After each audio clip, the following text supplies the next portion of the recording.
नमस्कार मेरे श्रोतागण, मैं आपको चंद्रमा के साथ प्रत्येक ग्रहों की स्थिति के बारे में जानकारी दे रही हूँ कि देखिए, मंगल एक भावनात्मक ग्रह है, एक कोमल ग्रह है और आपके मन को संचालित करने वाला ग्रह है।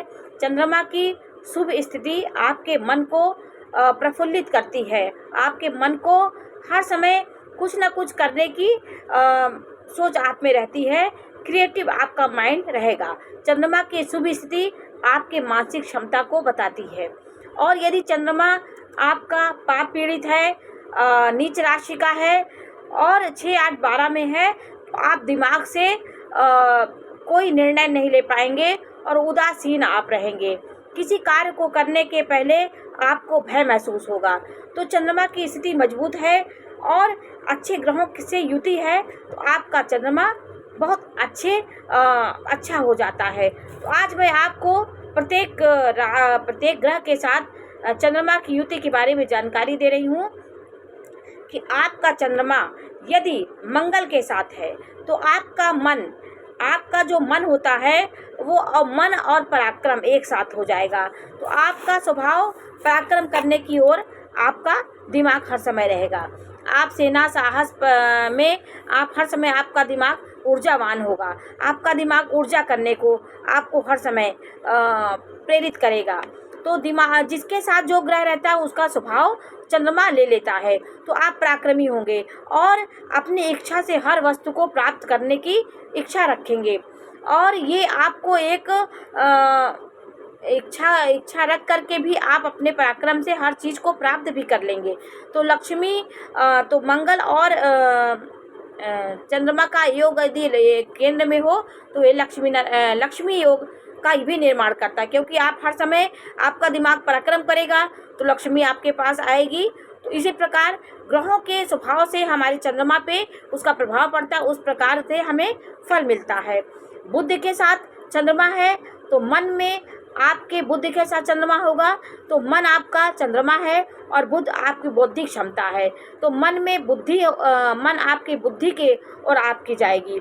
आपको विवेकवान आप होंगे, बौद्धिक क्षमता वाले कार्य आप करेंगे। आप दिमाग से कार्य करने वाले और हर चीज़ को बौद्धिक क्षमता आपकी बहुत मजबूत होगी।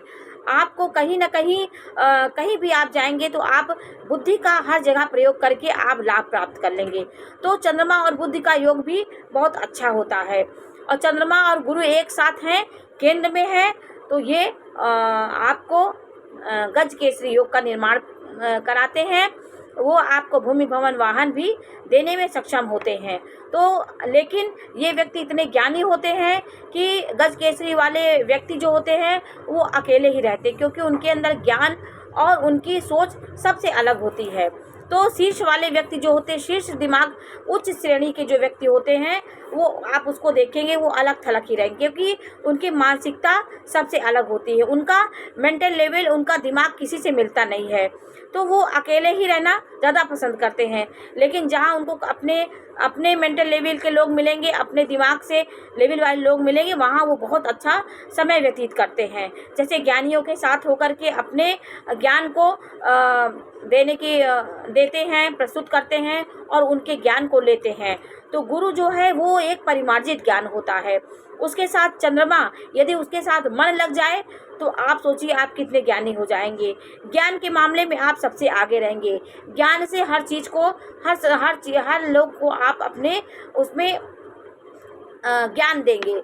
आप किसी को गलत नहीं सलाह देंगे। ये ज्ञान का ही एक रूप होता है। गज केसरी योग आपको हर जगह एक पूजनीय व्यक्ति बनाता है। आपको हर जगह आपका सम्मान होगा। आप अपने दिमाग से, अपने ज्ञान से हर जगह सम्मान प्राप्त करेंगे। उच्च व्यक्तियों के साथ आपका उठना बैठना होगा।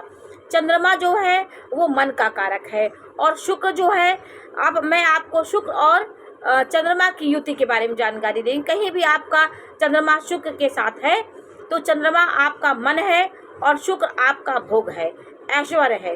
तो चंद्रमा के साथ कहीं ना कहीं आपका शुक्र की युति होगी तो आपका मन ऐश्वर्य की ओर, आपका भोग विलास की ओर और सांसारिक सुख प्राप्त करने की ओर आपका मन हर समय लगा रहेगा।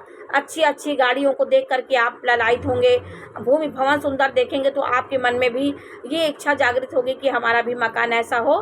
तो इच्छाओं के चंद्रमा इच्छाओं जैसा ग्रह के साथ रहेगा उस प्रकार की उसकी इच्छाएं जागृत होती हैं।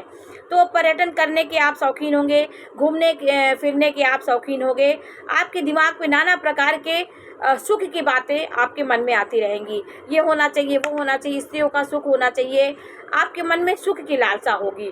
तो वो ग्रह आपको सुख की ओर इंगित कराएगा। आप कर्म करेंगे, थोड़ा सा आप आलस भी आपके अंदर होता है क्योंकि शुभ ग्रह के साथ है। तो चंद्रमा मन से कहीं ना कहीं ख्याली पुलाव पकाने वाली बात हो जाती है। तो हर समय आप ऐश्वर्य के बारे में सोचेंगे, कर्म नहीं करेंगे तो आपको कहाँ से मिलेगा। तो कुछ ग्रह आपको कर्म कराते हैं, कुछ ग्रह केवल कल्पनाएं देते हैं। तो चंद्रमा और शनि का जो ये मिलन होता है वो आपको कल्पना बहुत कराता है। कल्पना से आप मेरे पास ये होना चाहिए, ऐसी गाड़ी हो, ऐसा मेरा वस्त्र हो। तो ये सब चीज़ें चंद्रमा और शुक्र के युति से होता है। चंद्रमा और शनि का कहीं भी एक साथ होगा तो विष योग बनाता है। विष योग माने चंद्रमा काला होता है, चंद्रमा सफ़ेद होता है, तो कहीं ना कहीं अपना विष उसमें डाल देता है। तो ऐसा व्यक्ति लाभ पाने में उसे नाना प्रकार की परेशानियों का सामना करना पड़ता है। मानसिक परेशानी ये देता है, आपको कहीं ना कहीं मानसिक परेशानी देगा।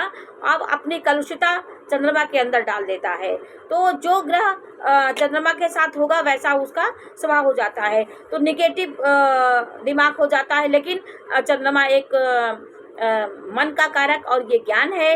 न्याय और ज्ञान एक साथ मिल जाने से आप स्पष्ट बोलने वाले और कहीं किसी से डरते नहीं हैं। तो न्याय के साथ आपका मन मिल गया तो आप हर जगह न्याय बोलेंगे, चाहे उसका परिणाम कुछ भी निकले।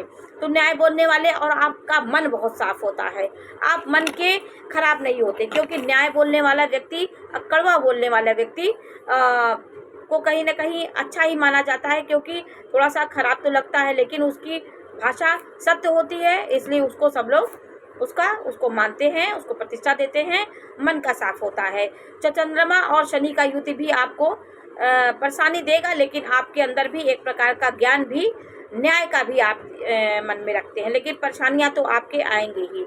और चंद्रमा यदि सूर्य के साथ है तो ये अमावस हो जाता है।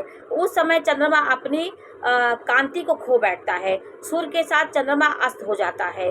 तो वो अमावस की रात होती है, उसमें चंद्रमा बिल्कुल अस्त हो जाता है। ऐसा व्यक्ति मानसिक, उसकी जो कोमलता होती है, भावनात्मकता होती है, उसको सूर्य अपने चपेट में ले लेता है और अपने दृढ़ निश्चयी और अहंकार और दृढ़ निश्चय वाला व्यक्ति उसको बना देता है। तो भावना और वो हर काम चंद्रमा हर काम आपको छुप के कराएगा। आपको जैसे अमावस की रात काली रात होती है, वो कहते हैं राक्षसी प्रवृत्ति जो होती है वो जागृत होती है। तो अमावस के दिन राक्षस लोग खुश होते क्योंकि चोर है, अपराधी है, ये अंधकार को पसंद करते हैं। और जो ज्ञानी है और जो उज्जवल व्यक्ति होते हैं वो सूर्य को प्रकाश उसका अच्छा होता है। तो ये आपको कहीं ना कहीं नेगेटिव ऊर्जा देगा, आपकी कोमलता को खत्म करेगा। तो ग्रहों के साथ युति भी आपके जीवन में प्रभाव दिखाती है। तो चंद्रमा के साथ इन ग्रहों की युति आपको कैसा फल देगी, इस बारे में मैंने आपको जानकारी दी। या आपकी जानकारी आपको कैसी लगी हमें अवश्य बताइए। आपको हमारा चैनल पसंद आ रहा हो तो हमारे चैनल को लाइक करिए, कमेंट्स करिए और हमारे चैनल को सब्सक्राइब करिए। मैं प्रत्येक ग्रहों के साथ युति के बारे में आपको जानकारी देती रहूँगी। नमस्कार।